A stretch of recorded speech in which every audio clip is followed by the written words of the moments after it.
Watching this ancient-looking fish come towards you can conjure up images of sea monsters. But it's not a monster, it's a fish that for aeons was plentiful in the Rio Grande. Today, this ancient species is in an 8-foot aquarium, a small display intended to show people what we've lost during the last 100 years. This is intended to be an educational tool featuring the fish that originally occurred in the river in southern New Mexico and West Texas, many of which are no longer found here. The two most spectacular fish you'll see here are the long-nosed gar and the shovel-nosed sturgeon. The sturgeon is gone from the Rio Grande, has been for many years. The gar is almost gone. These gar came from the Pecos River because they're so difficult to find now in the Rio Grande. In the wild, they can grow up to 4 or 5 feet long. The sturgeon is a very primitive fish armored with bony plates. It can grow up to around 3 feet.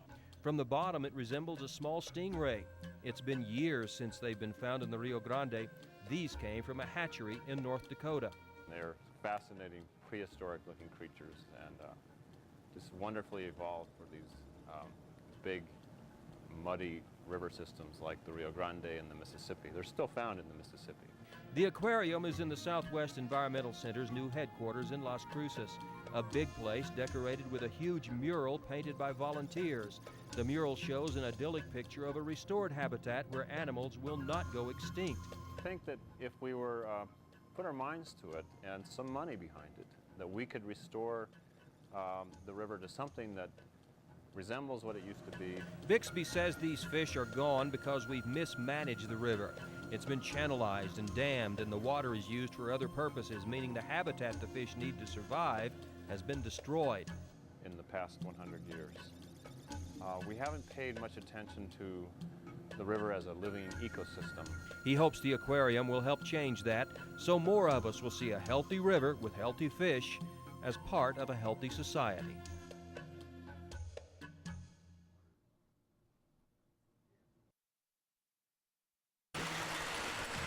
It's not a real railroad, but it is real enough to Woody Bussell. He built it, and he's the chief conductor. Ever since I was a kid, I liked trains. But as a little kid, he didn't have many trains. His mom died when he was just a baby. His dad died when he was 11. He and his 2 sisters and a brother were sent away. He spent the next 6 years in the Buckner Orphans Home in Dallas. I never could get a train while I was there, but when I was before my daddy died, they gave me wind-up trains all the time. He didn't get another train until he was about 29 years old. That was after he married Hazel and after they had kids. I bought him a set for him and the children along when the boys were small. That little set was just the beginning. Now he has this HO scale layout. It took him 12 hours a day for 6 months to finish it. Use your imagination is what you call it. Do what you want to as you want to. The HO scale is smaller so you can get more into a smaller space, but Woody really likes the bigger O scale. He has one of those too, with sound effects. When Woody and Hazel started out 35 years ago, the business was mostly toy trains for kids, but now it's scale model trains, a hobby for grown-ups. They were cheaper then. In other words, you could buy the whole set for $35 at that time. Now they cost you $100 for the engine. Woody understands why adults get into model trains. Part of it is nostalgia for those good old days when things were simpler, and part of it is the sheer relaxation of running your own little railroad.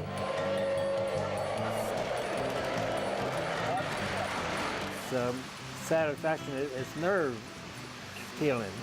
It makes you feel better all the time. In other words, you have a good feeling when you're playing with your trains. Hazel keeps the books, waits on customers, and makes the orders. But she also did some work on the little town. I helped build that church, and that's about the extent of my modeling. The train shop has been a combined effort, and you can see that cooperation in the name of their railroad. The railroad is named Hazelwood. Hazel and Woody. We combined it for the Hazelwood Railroad. The little train shop has served Woody and Hazel well for all these years, and they've served their customers, and Woody says he'll stay on board. I'll be 85 in November. And how much longer do you figure you're going to keep doing it? Until I get 6 feet under. After all, he says, it's the best hobby you can get into. Well, they're performing pretty good right now, no more accidents.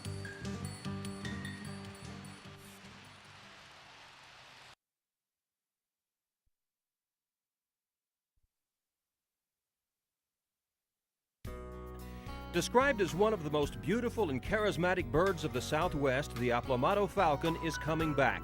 The journey starts here in Boise, Idaho, where members of the Peregrine Fund send 16 young falcons on their way. They were hatched and cared for here. Now they're 35 days old and going home to Texas. They fly over the magnificent canyon land of the West to arrive in their natural habitat, the Means Ranch near Van Horn.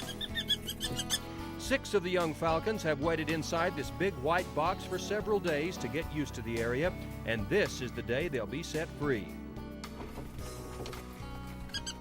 Marta Curti, Jennifer Reedy, and Megan Martz are the nursemaids for the falcons. They place the carcasses of some unfortunate quail on the platform and then get ready. Door is opened, everyone backs off and waits. The falcons will leave whenever they want to. They're an amazing bird, and when you get to know them, they're just sit and watch them. They're incredible. Some birds wait around for hours before they get out, but these birds are anxious to leave. Within minutes, the first one pops out and starts having lunch. Within an hour, all 6 have made their first short hops to a free and wild life. Humans have done so much damage, and I want to be part of the restoration effort. The young women at the release site will be here a total of around 2.5 months, recording every move the birds make. They're really amazing little animals. It's a job that requires a lot of patience, hour after hour of watching the young falcons discover their new home. I think it's really neat getting to be from Texas and do this. The Chihuahuan Desert is part of the traditional range of the Aplomado falcon, but the last known pair in West Texas or southern New Mexico was spotted in Deming back in 1952. No one's quite sure why they vanished, probably a combination of pesticide use and egg and skin collecting. So I kind of feel a responsibility to try and return them back to their home. Learning their new home does have some dangers. The first to spread its wings and fly soon discovers that mockingbirds do not roll out the welcome wagon. Megan and Jennifer will watch and record what they see, and eventually the falcons will get to know their new home. They'll learn to hunt and learn to deal with mockingbirds. The hope is during the next few years, Aplomado falcons will once again raise their young in West Texas.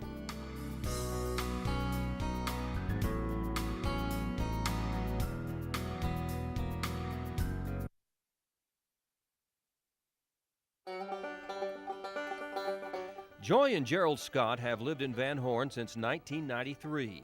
They moved from Alpine, where Joy was involved in lots of community activities. When they came here, she was not sure what there was to do. That's why I was motivated, or had the notion to do something like this. That something like this is this little store. They call their store Los Nopales. They call it that because there used to be a cactus growing on the roof. They had to take it off, though, and replant it. The building was in terrible shape. This place was a wreck. And the windows were boarded up, and there was junk in the building, but of course I liked junk. She fixed up the place, and now there are 3 parts to Los Nopales, and one is Joy's restoring business. I've become quite interested in folk art over the years, as well as pursuing a hobby of restoring things. On this day, she's restoring an old Hoosier cabinet. It's a type of cabinet that was used in kitchens in the early 1900s, before the days of built-in cabinetry.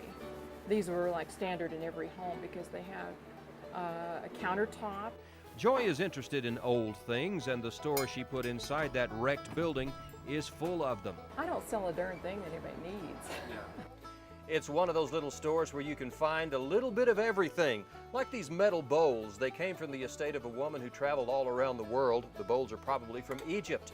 You can also find things like this Conestoga wagon lamp. It'll light up the other treasures you'll find here.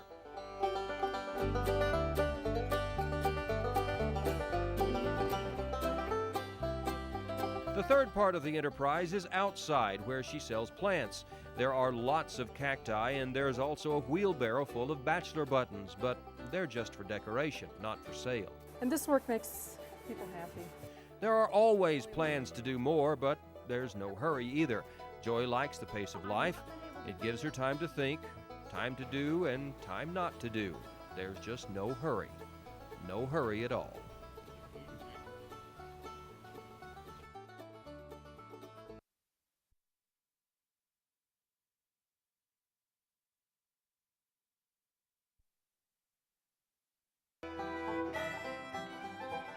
After spending most of his life mining and working for mining companies, Gerald Scott has a new calling. He's an artist. I think what you call this outside art. He makes art out of things that other people throw away. This is pure freeway trash here. Gerald graduated from Cathedral High School in 1964 and got a degree in geology from Sul Ross. That's where he met his wife. He and Joy married in 1979. I don't know what happened. I'm still trying to figure it out. Yeah. A few years ago, Gerald helped the town of Alpine set up a recycling program, and recycling got into his blood. So his art is a tribute to recycling. Many of his pieces are fantastic creations from a combination of his imagination and from prehistory. They lend themselves to becoming dinosaurs. And each one has its own special story. It's the remains of a Recyclosaurus muffalosaurus. They were designed for recycling mufflers, and this one tangled with the hot water heater. And you can see that it choked him on him. This is his biggest piece. It's made out of an old Volkswagen. He just calls it the Bug. In many respects, it's a commentary on driving in America today. He says the bug eyes can detect road rage, and then the wings become useful. And those wings will take you up above the den, and you can kind of collect your wits up there, and then, if you want, rejoin the rat race. Gerald and Joy got out of the rat race about 10 years ago when they moved to Van Horn. Now he has time to look at things he finds and see how they could become his newest creation. Like here I'm trying Christmas tree out of cans, you know. Right, you know. Nice. Yeah, well, yeah, it's been great. That is one bad roach. This guy was inspired all by one piece, but that's a half of a coupler off a railroad. Yeah. And that's the way it happens. Something other people would call junk, he sees as part of something entirely different. The dented gas tank from an old motorcycle is perfect as the abdomen of a giant metal ant. And this is a triceratops on a tricycle. He also got bent out of shape, so it's got to be he needs an alignment. Gerald says this one started out as a bird, but it ended up as an alligator. And he's really proud of it because this one won him first place and $500 at the Metal Art Show in Odessa. His latest creations are a bit smaller. He's making little pterodactyls out of old metal cans. No, I've cut lots of cans working up to the final season. I make eagles, buzzards, pterodactyls. I'm working on a condor right now. And he'll keep making things, watching for things that remind him of something else, and then creating that something else so others may see it too. Ready to take off and go fishing now?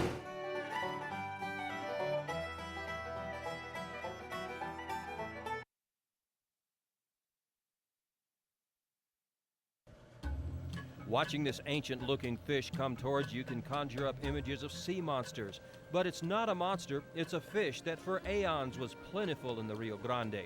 Today, this ancient species is in an 8-foot aquarium, a small display intended to show people what we've lost during the last 100 years. Now, this is intended to be an educational tool featuring the fish that originally occurred in the river in southern New Mexico and West Texas, many of which are no longer found here.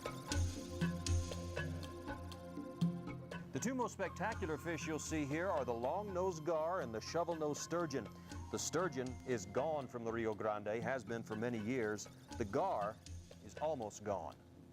These gar came from the Pecos River because they're so difficult to find now in the Rio Grande.